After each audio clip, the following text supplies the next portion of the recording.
Take number 22. And action. Guys, Marco from Feel Like an Athlete here. Video of the week. This week I'm going to be talking about training intensities. Something that I have conversations with a lot of the members at Creature. So Creature's a functional fitness, CrossFit gym. We have specialist gymnastics and weightlifting programs there as well. But something that I talk to them a lot about, and I think it is very general across the board with most of the people out there that are just trying to get fit and healthy. Not so much, this video isn't so much aimed at a competitive athlete, someone who's sport specific or training for a specific goal. And that is training intensities and how I believe you should be varying those intensities week to week and month to month. And I'll explain what I mean by that. So training is a stress on the body. Any type of training, whether it's like a bicep curl or a burpee or a sprint, any type of training is stress on the body. I think the only type of training that doesn't stress the body or doesn't induce an increase in cortisol, from what I read and understand, is walking. So everything else is a stress on the body.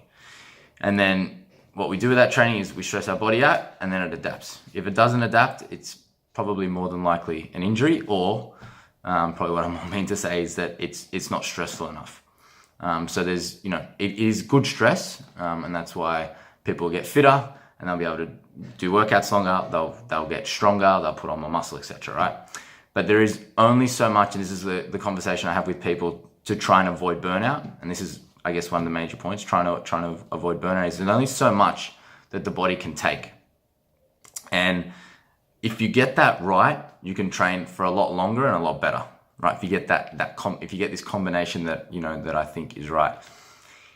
So let's kind of break down the intensities, and I want to keep this really practical, and I don't want to deep dive too much into the science of it. So when we talk about intensities, I'm talking about a lot of people are very familiar with HIIT or high intensity training. So it's very popular in CrossFit. You've got these other gyms that are opening up that do a lot of interval training, where it's a lot of work in a really, really short amount of time. So they're big sessions. You're not resting that much. There's lots and lots of volume. A lot of people love those. I think that's almost like the biggest issue at the moment.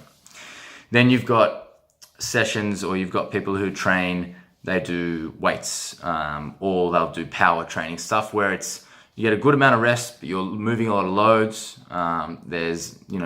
You're moving in isolation as well. Let's say bodybuilding, hypertrophy style training. But you get a good amount of rest. So that would be, to me, that would be more moderate intensity instead of high intensity on the body, even though it's still a stress. There's low intensity, which might be going for a jog, the walk, where you're not pushing yourself and your central nervous system as much.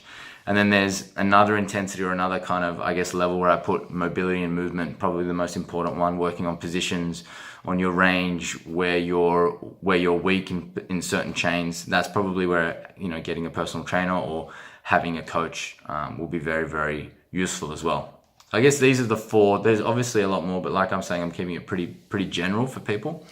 And these are the four, I guess, areas that I try to have people add into their week.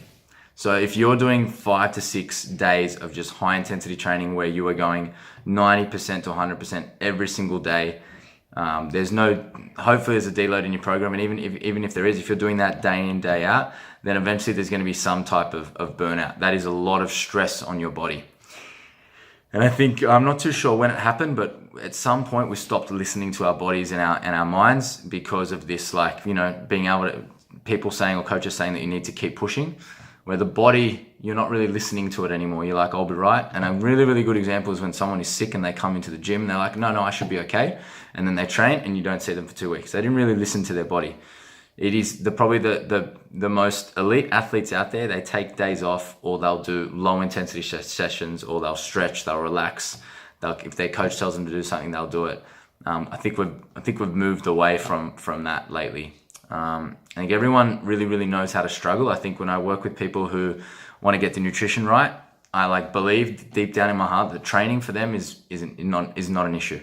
They can push every day as hard as they want to, but the nutrition side's hard.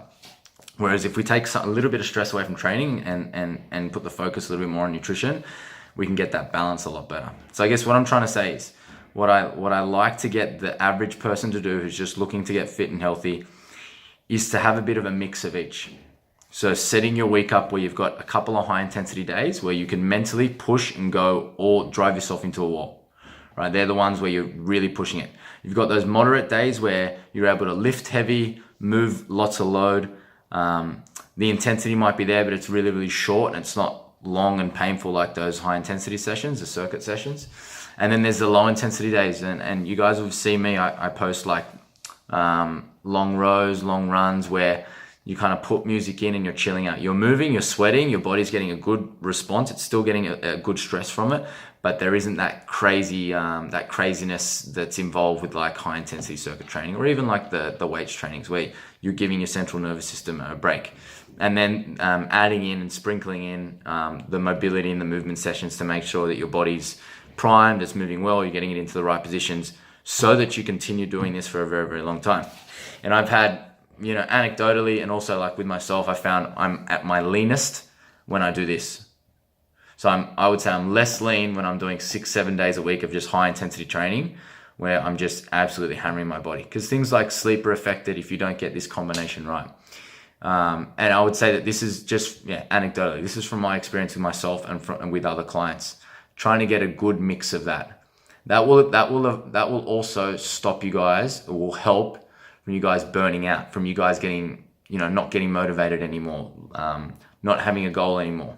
The person who trains the longest is the one that gets injured the least, and also is the one that can deal with the stress because it's not always through the roof with the 6-7 high intensity training sessions a day.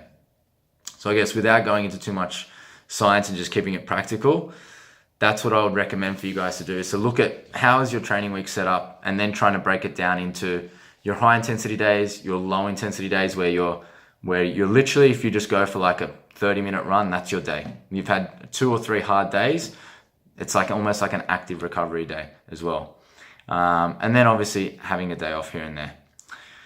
So that is my video about training intensities. Hope you guys enjoyed it and let me know if you got any questions. Thanks.